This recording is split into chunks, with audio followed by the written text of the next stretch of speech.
سر وہ 3 سوالوں کے حوالے سے آج کل گفتگو ہو رہی تھی جو یہودی عالموں نے بھیجے تھے آقا کریم صلی اللہ علیہ وسلم کے آخری نبی ہونے کے حوالے سے. سو اس میں پہلا سوال وہ ریلیٹڈ تھا غار والے کون تھے.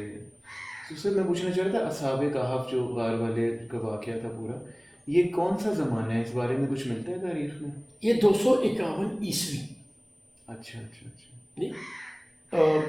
ایفیسس رومی شہر میں اس کی حکومت تھی بنیادی طور پہ، جی. اور یہ سارا علاقہ روم، سلطنت روم کا حصہ تھا. اوکے.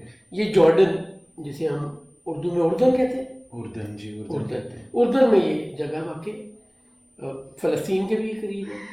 اور یہ ڈی سی ایس کی حکومت تھی اس وقت. اوکے. وہ بادشاہ کرتا کیا تھا، وہ لوگوں کو دیوتاؤں کی حکومت، تو دیوتاؤں کی عبادت کرنے پہ مجبور کرتا ہے. اس وقت یہودیت مذہب دین موجود تھا، جی. بٹ یہ بادشاہ یہودی نہیں تھا. یونان میں ہمیشہ سے دیوتاؤں کی عبادت و پوجا کی جاتی ہے، تو یہ بھی اسی کا فالوور تھا. تو یہ لوگوں کو مجبور کرتا تھا کہ الہامی دین چھوڑو اور دیوتاؤں کی پوجا کرو. ٹھیک.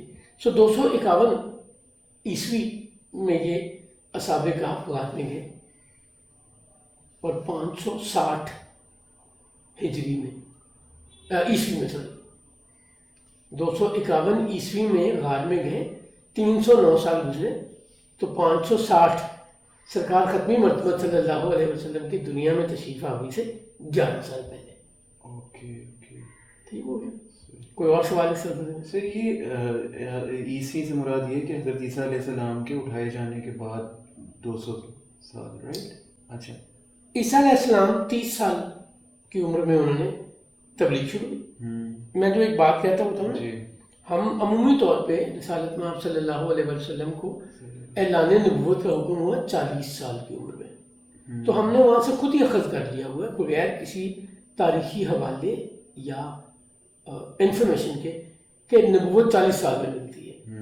نہیں، 40 سال میں عرب میں نبوت کا اعلان کرنے کی حکمت میں ہم پورا ایک سیشن کر چکے ہیں کہ عرب یہ سمجھتے تھے کہ 40 سال کی عمر میں آ کے انسان اپنی ہائٹ پہ ہوتا ہے، عقل، سمجھ، دانائی اور کریکٹر بھی سامنے آ گیا ہوتا ہے، ذہانت اپنے عروج پہ ہوتی ہے. یعنی 40 سال میں آ کے میچور ہو جاتا ہے. اگر میں ایک لفظ میں بات کروں تو اللہ نے ان کو یہ دکھایا کہ یہی عمر تم سمجھتے ہو نا سب سے زیادہ عقل سمجھ والی، تو میرے رسول کو میں نے 40 سال کی عمر میں ہی اعلان نبوت کرنے کا کہا ہے، تاکہ تم یہ نہ کہہ سکو کہ ابھی میچور نہیں ہے، ابھی 10 سال بعد اس کو سمجھ آئے گی.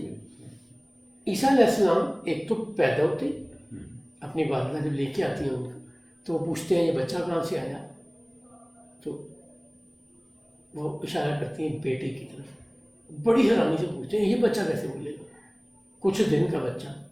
تو عیسیٰ علیہ السلام مسیح ابن مریم بتاتے ہیں کہ میں اللہ کا نبی ہوں، اور وہ حیران رہ جاتے ہیں. وہ اس کو جادو کہتے ہیں، کیونکہ میں نے کہا نا جو بھی نیا دین آتا ہے تو مخالفت ہوتی ہے. 30 سال کی عمر میں تبلیغ شروع کی. 33 سال کی عمر میں اللہ نے آسمانوں کو اٹھایا. ٹھیک.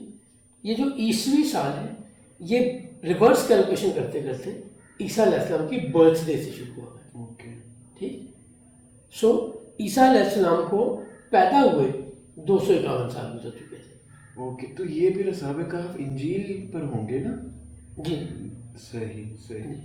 اس سے پہلے آپ شاید مجھے سننے میں وہ لگا آپ کہہ رہے تھے کہ تورات میں تھے. اچھا، میں میں اسے کنفرم بھی کر لوں. صحیح صحیح. اب اصحاب کہف کی جواب مل گیا. اب مایوسی ہے. وہ نضر بن حارث بن علقمہ جو بڑا اچھل رہا تھا کہ میں نے آئیڈیا دیا، میں نے سمجھایا کہ یہ طریقہ ہے، یہودیوں سے پوچھتے ہیں، یہ ٹینشن ہی ختم ہو جائے گی، ہمیں بھی پاگل ہوئے میں جھگڑ رہے ہیں. جب نبوت اور رسالت فالو کرنے والے لوگ بتا دیں گے کہ نبی کی پہچان یہ ہے اور وہ پوری نہیں ہو سکے گی تو ول بی آل رائٹ. اب یہاں پہ پہلا جواب مل گیا. اب انہیں خیال یہ ہے کہ 15 دن گزر گئے ہوئے، مشکل سے ایک سوال کا جواب ملا ہے، تو باقی تو جواب نہیں ملے. اس کے بعد دوسرا سوال کیا تھا؟ دوسرا سوال تھا کہ وہ کون تھا جس نے مشرق اور مغرب کا سفر کیا. سرکار ختمی مرتبہ صلی اللہ علیہ وسلم اللہ کی بھیجی ہوئی وحی پہ انہیں بتاتے ہیں کہ وہ ذوالقرنین تھے. کچھ لوگ ذوالقرنین کو نبی مانتے اور کچھ نہیں مانتے. اللہ کریم ان کے بارے میں فرماتا ہے کہ ذوالقرنین نے سفر طے کیا مغرب کی طرف، اور وہ ایک ایسی جگہ پہنچا جہاں گدلا چشمہ تھا. بلیک سی کا نام سنا ہوگا؟ یہ بلیک سی ہے. اچھا جی، بحر اسود اردو میں کہتے ہیں، انگلش میں بلیک سی کہتے ہیں. تو وہاں پہ قوم دیکھی جو منکر تھی، جو اللہ کو نہیں مانتی تھی. تو اللہ کریم ذوالقرنین کو کہتے ہیں یا انہیں عذاب دو یا ان سے اچھا سلوک کرو. تو ذوالقرنین اللہ کو قرآن میں بتا رہے ہیں، ریکویسٹ کرتے ہیں کہ میرے مالک ان میں سے جو ایمان لے آئے اس کو انعام ملنا چاہیے، مہربانی ہونی چاہیے، اور جو نہ لائے اس پہ عذاب، اور دنیا میں بھی عذاب بھگتیں گے، آخرت میں بھی عذاب بھگتیں گے. پھر ذوالقرنین نے دوسرا سفر مشرق کی طرف شروع کیا اور بلخ کے علاقہ میں آ گئے. وہاں سے فردر سفر کرتے ہوئے وہ کاکیشیا پہنچے. اور کاکیشیا میں انہوں نے دیکھا، اللہ کریم فرماتے ہیں کہ وہ ایسی جگہ پہنچا جہاں ہم نے سورج کے درمیان، اس قوم اور سورج کے درمیان کوئی شیلڈ نہیں رکھی ہوئی تھی. یعنی جدھر سورج طلوع ہوتا ہے، مطلب یہ لوگوں نے انہیں کہا ہم بڑے پریشان ہیں. اچھا، ان کی زبان نہیں سمجھتے تھے ذوالقرنین، یہ قرآن بتا رہے ہیں ہمیں. تو ایک انٹرپریٹر کے ذریعے کمیونیکیشن ہوئی کہ یاجوج ماجوج ہیں، گوگ مگوگ کہتے ہیں، وہ بڑے ظالم ہیں، تخریب کار ہیں، وہ ہمیں بڑا نقصان پہنچاتے ہیں. وہ اس طرف سے آتے ہیں پہاڑوں میں سے اور ہمارے ساتھ ظلم جاتی کر کے چلے جاتے ہیں، تو ہماری مدد کرو. ذوالقرنین نے کہتے ہیں کہ میں تمہاری ضرور مدد کروں گا. وہ کہتے ہیں اگر پیسہ دولت چاہیے تو ہم دیں. ان کا نہیں، افرادی قوت سے مدد چاہیے. ذوالقرنین نے لوہے کی شیٹس کی اور ایک دیوار اس راستے میں بنا دی جدھر سے یاجوج ماجوج آتے تھے. ٹھیک ہو گیا. اس کے بعد انہوں نے کہا کہ تانبا پگھلا کر لاؤ، میلٹ کر کے، گرم کر کے، اور دونوں طرف تانبا ان شیٹس کے ڈال دیا اور کہا کہ اب یہ اتنی مضبوط ہو گئی ہے اور اتنی اونچی ہو گئی ہے کہ اس پر نہ تو یاجوج ماجوج چڑھ سکیں نہ اس میں سے سوراخ کر سکیں. اور پھر بچپن میں آپ قصہ سنتے آئے ہیں، سنتے ہیں نا، سنتے ہیں کہ یاجوج ماجوج ہے، وہ ایک دیوار ہے جس کو چاٹتے ہیں اور وہ گھس گھس کے ابھی شام ہو جاتی ہے تو وہ کہتے ہیں کل آ کے کریں گے، اور انشاءاللہ نہیں کہتے. ہمارے بزرگ ہمیں سکھانے سمجھانے کے لیے کہ ہمیں عادت پڑ جائے انشاءاللہ کہنے کی، اور الٹیمیٹلی قیامت کے وقت آ کے وہ ایسا کرنے میں کامیاب ہو جائیں گے. تو قرآن کہتا ہے ذوالقرنین نے انہوں نے کہا کہ جب میرا مالک چاہے گا، جب اس کائنات کا رب چاہے گا تو یہ دیوار پاش پاش ہو جائے گی. یہ قیامت کے قریب کی باتیں. سو دوسرا سوال کا جواب بھی سرکار ختمی مرتبہ صلی اللہ علیہ وسلم نے دے دیا. سر یہ کہ چائنا میں ہے، یہ سنا ہے چائنا والے ہی ہے. یہ دیکھی نہیں کسی نے، سچ کوئی ملتا ہے کچھ ویسے دلچسپی؟ اچھا، مجھے نہیں پتا، میں نے چونکہ ایگزیکٹ سچویشن یا لوکیشن نہیں جانتا، بٹ جب قرآن کہہ رہے تو اس پہ ریسرچ ضرور کرنی چاہیے کہ ایگزیکٹلی وہ جی پی ایس کوآرڈینیٹ یا جی آئی ایس کوآرڈینیٹ کیا ہیں جس پہ ہم دیکھ سکیں، پہنچ سکیں. اب تو نظر بن حارث منہ چھپاتا پھر رہا ہے، وہ بڑا چیمپئن بن رہا تھا اور سارے قریشی چڑھے ہوئے تھے مسلمانوں پہ، کدھر ہے بھی، کدھر ہے اللہ کا حکم، کدھر ہے وہی، کہاں گیا وہ فرشتہ جو لے کے آتا ہے اللہ کے حکم. اب وہ بالکل بیک فٹ پہ، اور اب ان کو بالکل کلیئرلی پتا ہے کہ رسالت مآب صلی اللہ علیہ وسلم کا تیسرے سوال کا جواب بھی موجود ہے. سر یہیں پر ایک چھوٹا سا کلیریفیکیشن یہ کرتا، سوری، یہ تینوں سوال اکٹھے پوچھ لیے تھے انہوں نے؟ جی اکٹھے پوچھے تھے، میں نے جان بوجھ کے نہیں بتائے، تاکہ ہم گفتگو کو انگیج رکھ کے اور انٹرسٹ کے ساتھ آگے چل سکیں. وقت ہے ہمارے پاس؟ جی ابھی ہے سر. کتنا ہے؟ ابھی ہیں 3-4 منٹ. ٹھیک. اب وہ نضر بن حارث بن علقمہ، عقبہ بن ابو معیط اور قریشی سردار وہاں سے کھسکنے کے چکر میں کہ تیسرا سوال بھی آ جانا ہے اور ہم نے تیسرے سوال کا جواب بھی آ جائے، ہم نے شرمندہ ہونا ہے. اور مسلمان بڑے سکون میں ہیں.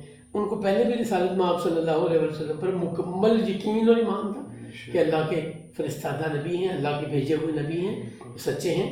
کبھی مجھے بار بار یاد آتا ہے یار ہرقل بادشاہ کا ڈائلاگ،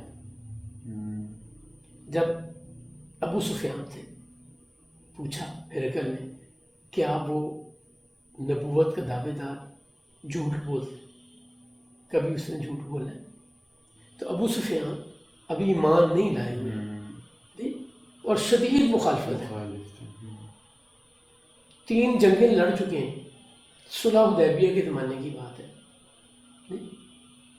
وہ کہتے ہیں کبھی جھوٹ نہیں بولا بلکہ ہم اسے صادق اور امین کہہ کر بلاتے ہیں.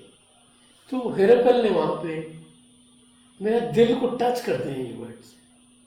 وہ کہتے ہیں جس نے کبھی بندوں سے جھوٹ نہیں بولا، کیا وہ اللہ کا نام لے کے جھوٹ بولے گا، اللہ کے متعلق جھوٹ بولے گا؟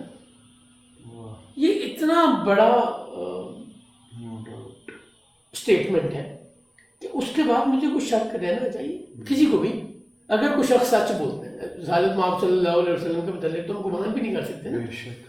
اللہ جیسے فرماتا ہے جیسے آپ کا کردار تھا. میں تو عام دنیا کی بات کر رہا ہوں.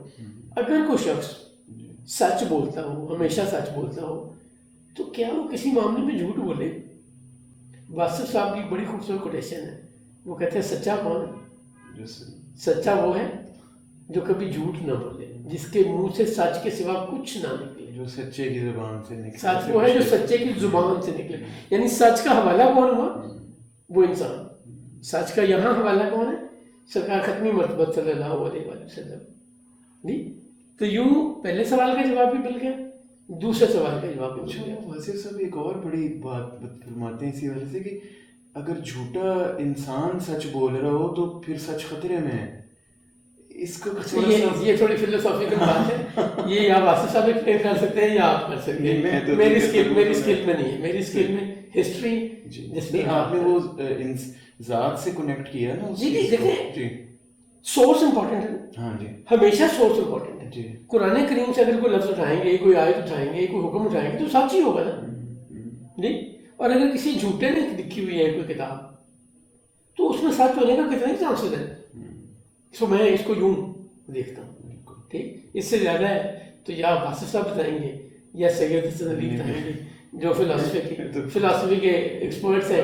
میں تو اسٹوڈنٹ بھی نہیں ہوں، ہسٹری کا اسٹوڈنٹ ہوں، اس پہ آپ سے باتیں کرتا ہوں. آج کے لیے اتنا ہی. تیسرے سوال پہ ہم اگلے سیشن میں انشاءاللہ بات کریں گے. انشاءاللہ تعالی یہاں سے سلسلہ آگے بڑھائیں گے نیکسٹ ایپیسوڈ میں. السلام علیکم ورحمۃ اللہ وبرکاتہ.